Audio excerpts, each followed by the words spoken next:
Muy buenas noches. Antes de comenzar con las historias, me gustaría saber desde dónde y a qué hora me escuchas.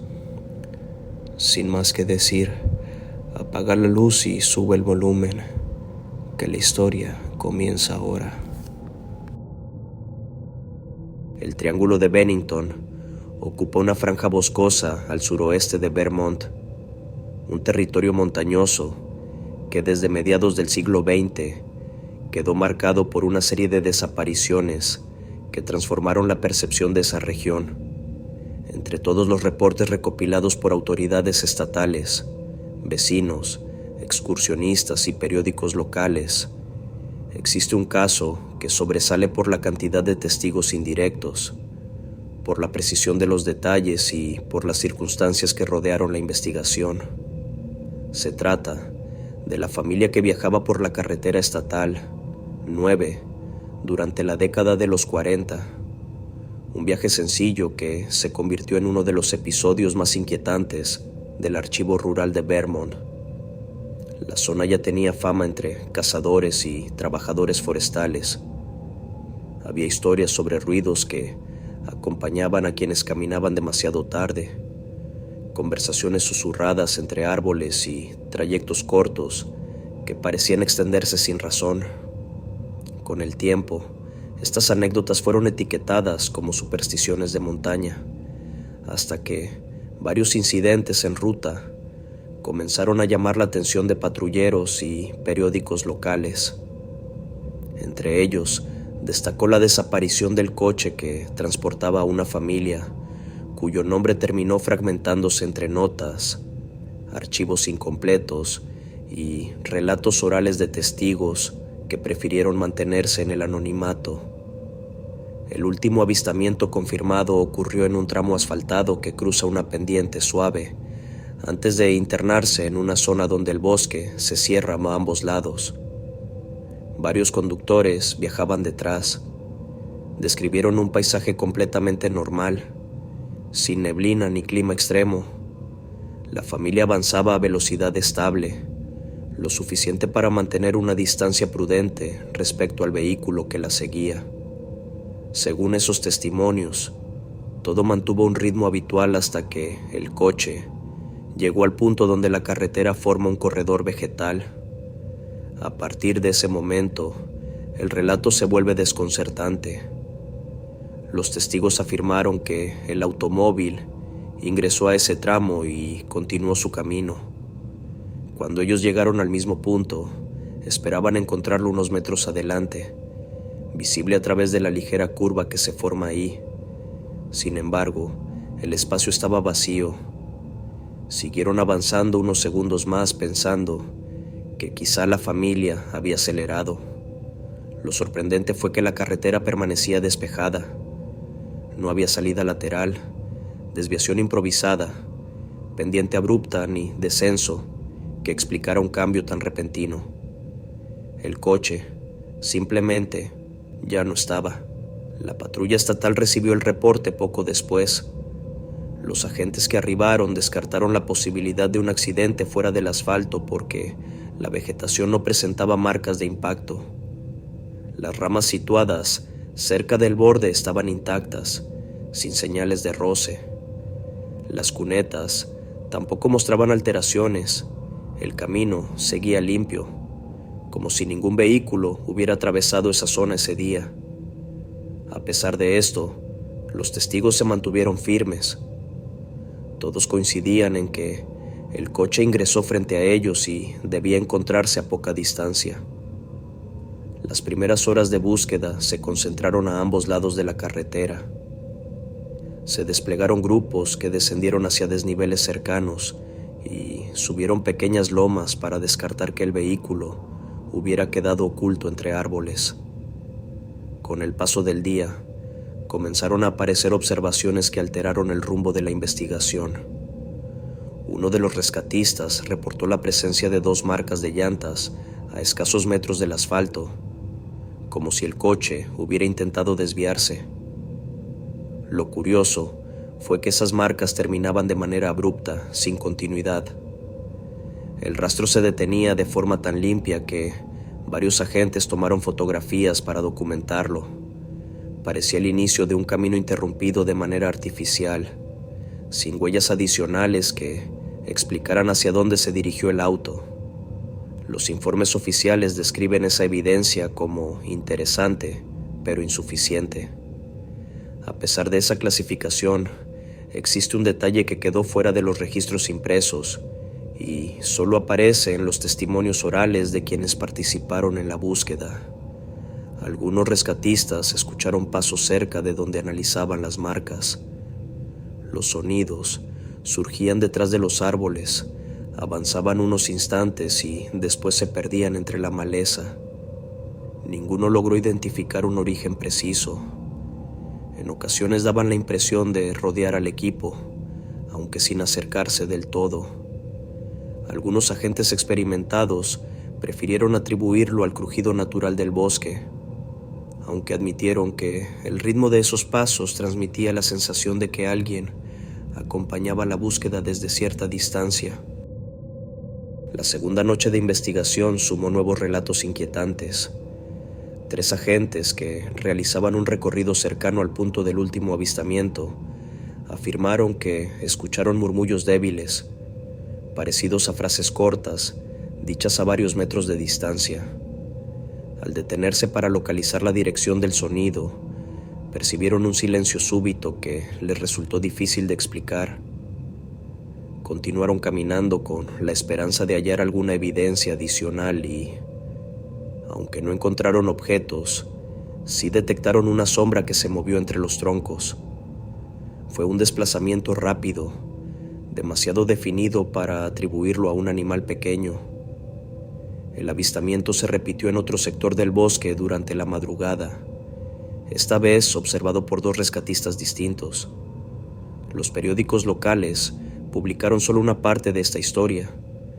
La versión oficial destacaba el misterio de la familia perdida y describía el caso como una desaparición sin precedente en la región. Sin embargo, los reporteros que intentaron profundizar en los detalles se toparon con reticencia por parte de los agentes. Muchos se limitaron a decir que la zona tenía peculiaridades difíciles de explicar desde la lógica policial. Varios mencionaron que trabajar ahí durante la noche producía una sensación de vigilancia constante, como si algo siguiera cada paso desde un punto que nunca lograban ubicar. Con el tiempo, la investigación se extendió hacia rutas alternativas, pueblos cercanos y alojamientos rurales. Ningún registro confirmó que la familia hubiera llegado a otro destino. Tampoco apareció evidencia de que hubiera recibido asistencia en algún tramo posterior. A pesar de la amplitud de las búsquedas, el caso permaneció suspendido en un estado de incertidumbre que inquietó a generaciones enteras de habitantes de Bennington. Décadas más tarde, investigadores independientes revisaron los archivos originales. Encontraron anotaciones marginales sobre recorridos que no se publicaron en los informes finales. En ellas se describían momentos en los que los rescatistas sentían que el bosque cambiaba de ambiente sin razón aparente, como si el espacio se estrechara mientras avanzaban. Se añadieron referencias a ecos sin origen, pasos que parecían seguir un patrón circular y sombras que cruzaban el sendero a varios metros de distancia. Ninguno de estos detalles formó parte del reporte oficial, aunque se repitieron en diferentes voces, lo que generó especial interés en quienes estudiaban el llamado Triángulo de Bennington. La carretera estatal 9 continúa abierta y miles de conductores la atraviesan sin incidentes. Sin embargo, quienes conocen la historia evitan transitarla de noche, especialmente el tramo donde la familia fue vista por última vez. Los residentes más antiguos recomiendan no detenerse en esa zona y evitar ingresar al bosque sin acompañamiento.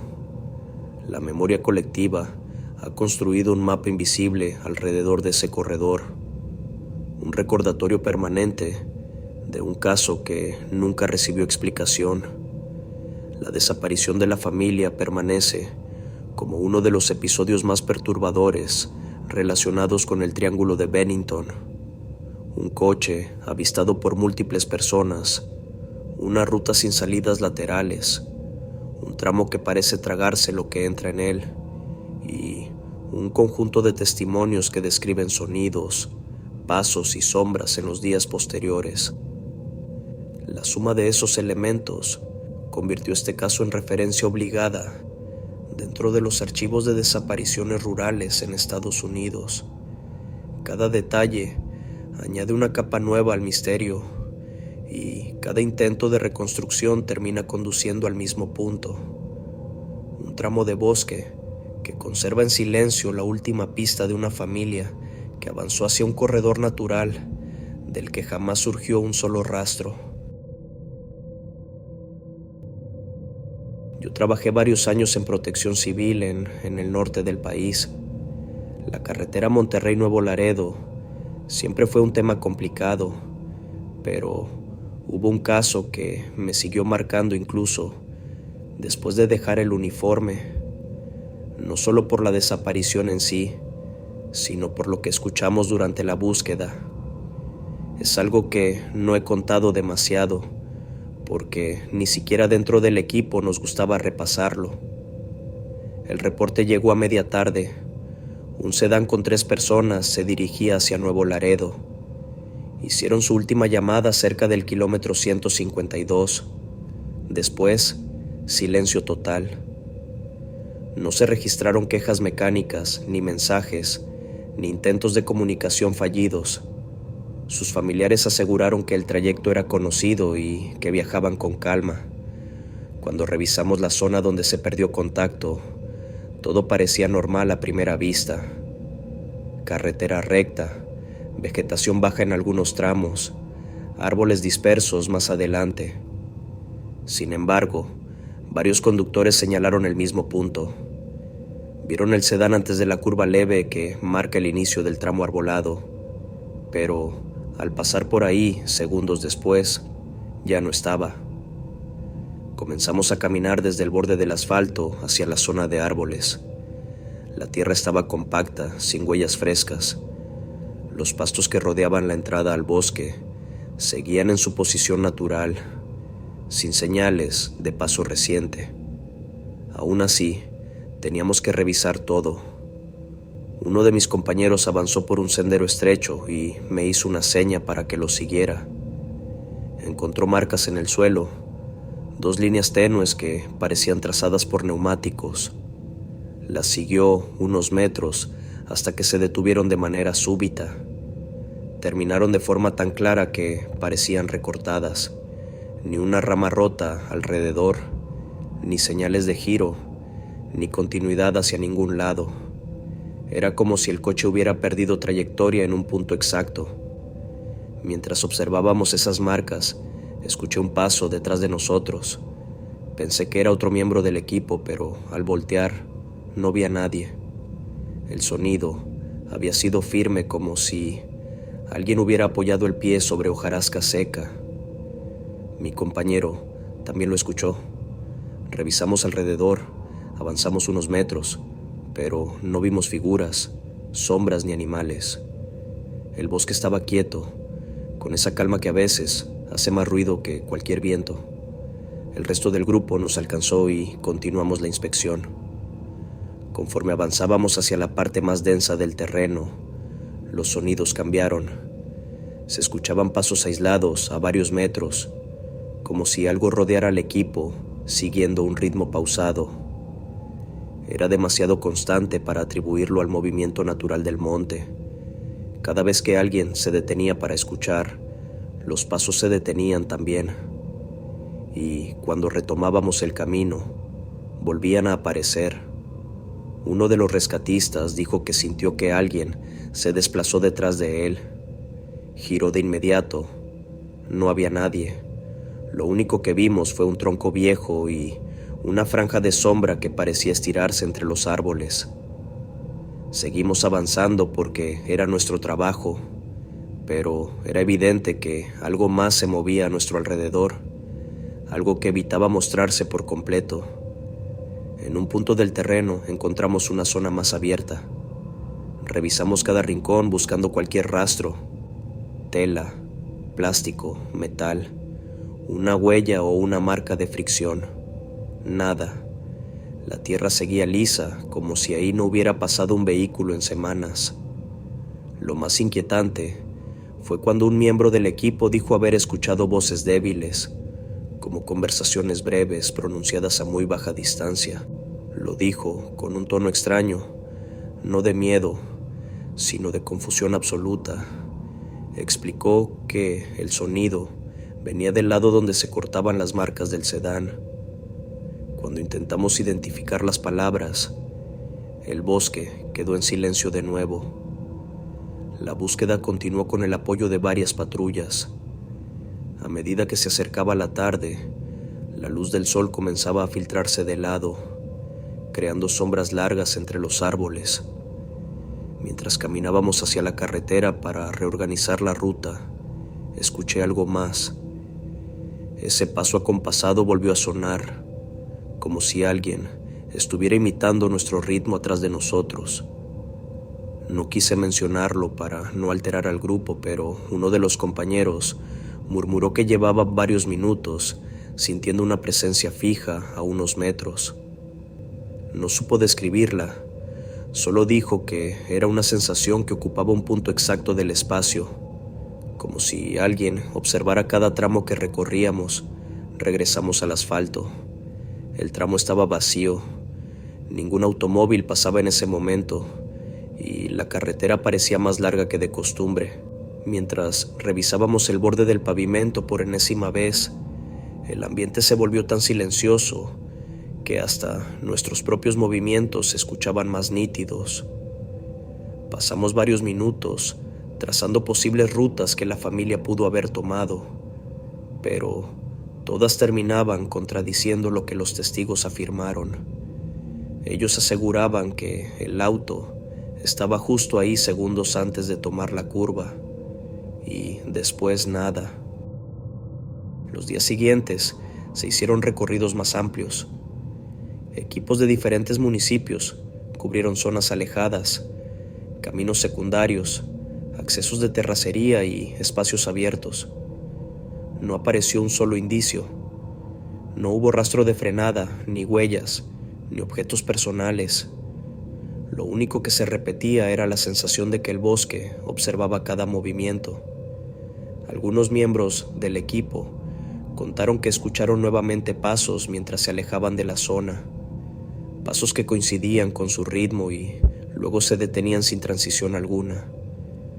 Poco después recibimos información de otro caso ocurrido años atrás, en un punto cercano. También había un reporte de desaparición repentina, un auto visto por testigos antes de la curva y una búsqueda que terminó igual, sin rastro.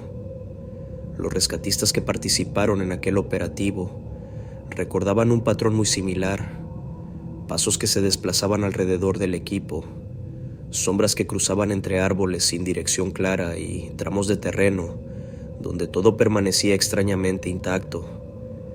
A veces la gente cree que las desapariciones en carreteras son cuestión de accidentes o circunstancias humanas, pero quienes estuvimos ahí conocemos otra parte de la historia. Hay tramos donde el ambiente adquiere un comportamiento extraño, como si el camino pudiera borrar un vehículo sin dejar evidencia. Esa curva siempre transmite la misma impresión. Algo vigila el momento exacto en que un auto entra, evalúa su presencia y lo aparta hacia un sitio que no conocemos. No sé en qué punto del paisaje quedó atrapada la trayectoria de ese sedán. Lo único que recuerdo con claridad es la forma en que los pasos nos acompañaron durante toda la búsqueda.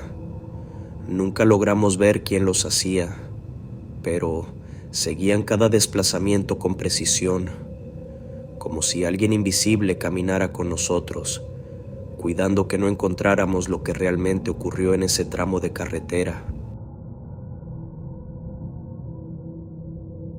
Nunca pensé que una búsqueda rutinaria me dejaría con una sensación que todavía me sigue.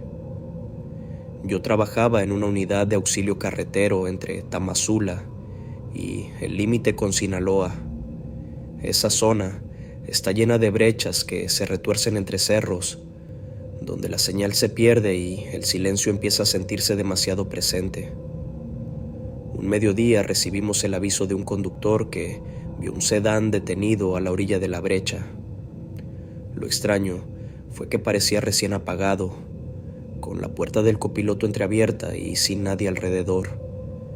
Llegamos en menos de 20 minutos. El sol estaba fuerte, el aire quieto. El sedán estaba estacionado perfectamente derecho, como si el conductor hubiera decidido detenerse por una razón muy específica. Al acercarme, sentí algo raro en el ambiente. No era temperatura ni olor. Era una especie de pausa, como si el entorno esperara a que alguien dijera algo. Revisé el interior del auto a través del vidrio. Había una mochila en el asiento trasero, 2 botellas de agua sin abrir y una chamarra doblada. Todo acomodado con cuidado.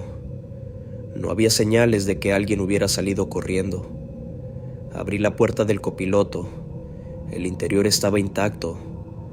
Las llaves colgaban aún del compartimento central. A unos metros del auto encontré 3 marcas leves sobre la tierra, como huellas que avanzaban hacia un punto del monte y luego se cortaban de manera abrupta. Llamé a mi compañero para que las viera. Mientras se acercaba, escuché un crujido breve detrás de nosotros, un paso firme, casi ensayado. Me giré pensando que alguien se acercaba. No había nadie, solo una franja de sombra entre los troncos. Empezamos a internarnos siguiendo la dirección de las marcas. La brecha del monte era angosta y se abría solo unos metros antes de cerrarse otra vez. Mientras avanzábamos, escuché algo más, un movimiento suave a nuestra izquierda, como si alguien acompañara nuestros pasos desde una distancia exacta. Cada avance que hacíamos tenía su réplica al costado. No era un animal, había un ritmo demasiado preciso, como si alguien estuviera observando cómo investigábamos. Mi compañero levantó la mano sin decir palabra. También lo escuchaba. Permanecimos quietos unos segundos. El monte respondió con un silencio tan denso que casi parecía un sonido. Después, ese mismo paso volvió a escucharse, más cerca, avanzando entre la maleza sin romper una sola rama. Sentí como la piel de mi espalda se tensaba. No había viento, no había aves, solo ese acompañamiento invisible. Continuamos avanzando porque el protocolo así lo pedía. La brecha se abrió en un claro pequeño, un espacio circular, donde la tierra estaba más suelta. Revisamos cada rincón buscando señales adicionales. En ese momento sentí algo detrás de mí. No un toque, era una presencia que ocupaba un punto exacto del espacio, como si hubiera alguien parado a menos de 1 metro. Giré rápido. Nada. El aire estaba inmóvil. Mi compañero dijo que notó un murmullo muy bajo, casi como un suspiro pronunciado desde el suelo. No era viento. Era una vibración tenue que no pertenecía al entorno. Se escuchaba solo por segundos y luego desaparecía con una precisión que resultaba inquietante. Caminamos hacia el borde del claro y encontramos 2 huellas más, pero estas parecían aún más recientes. Avanzaban hacia un punto donde los árboles formaban una especie de pared natural. Después, al igual que las primeras, se cortaban sin continuidad. Mientras observábamos esas huellas, sentí un movimiento en la periferia de mi visión. Una sombra cruzó detrás de 2 troncos, con un desplazamiento demasiado rápido para pertenecer a una persona, pero demasiado definido para ser un animal. La seguí con la mirada. No reapareció. Mi compañero también la vio. Eso nos confirmó que algo se movía entre los árboles con una intención clara: mantener la distancia justa para que nunca pudiéramos identificarlo. Regresamos al auto para hacer el reporte. Aún antes de llegar, Escuchamos de nuevo los pasos detrás de nosotros, pero esta vez no imitaban nuestro ritmo. Parecían adelantarse, como si algo nos guiara hacia el camino de regreso. A mitad del trayecto, el sonido se detuvo por completo y el silencio volvió con esa presencia que no necesitaba cuerpo para sentirse. Cuando llegamos a la brecha principal, el sedán seguía igual, como si el tiempo no hubiera pasado. Al revisar el costado del vehículo, descubrí algo que no estaba ahí antes. La tierra, junto a la puerta del conductor, mostraba una marca larga, semejante a un arrastre suave, pero sin dirección definida, como si algo hubiera tocado el suelo y luego se hubiera elevado sin dejar rastro adicional. Lo más extraño fue que la superficie alrededor de esa marca permanecía intacta, sin huellas de animales, sin señales de personas, sin nada más que esa línea solitaria. Un vecino de un rancho cercano llegó minutos después. Dijo que esa zona era conocida por dos cosas: autos que aparecían detenidos sin razón y personas que escuchaban pasos detrás de ellos mientras caminaban hacia el monte. Contó que hace años un camión también apareció a la orilla del camino, con la puerta del conductor abierta y la cabina ordenada, como si el chofer hubiera bajado para volver enseguida. Nunca lo encontraron. Esa tarde enviamos varios reportes. Equipos de búsqueda rastrearon kilómetros de terreno. No encontraron rastro de los ocupantes del sedán. Tampoco hallaron señales de que hubieran seguido caminando. Solo las marcas cortadas y ese silencio que parecía extenderse cada vez que nos acercábamos demasiado a la brecha. A veces paso por esa zona cuando me toca cubrir otros tramos. Siempre veo el punto donde el sedán estaba estacionado. El lugar se siente igual, tranquilo, inmóvil, pero cada vez que bajo del vehículo, esa sensación vuelve, el acompañamiento invisible que marca cada paso. Cuando avanzo unos metros, escucho algo que me recuerda ese día. Un desplazamiento leve entre ramas, un ritmo pausado que coincide con mi respiración, una presencia que no se muestra, pero deja claro que sigue ahí, esperando el momento exacto en que un viajero se detenga en el sitio equivocado del camino. Y ese sedán nunca regresó a carretera, al igual que quienes iban dentro.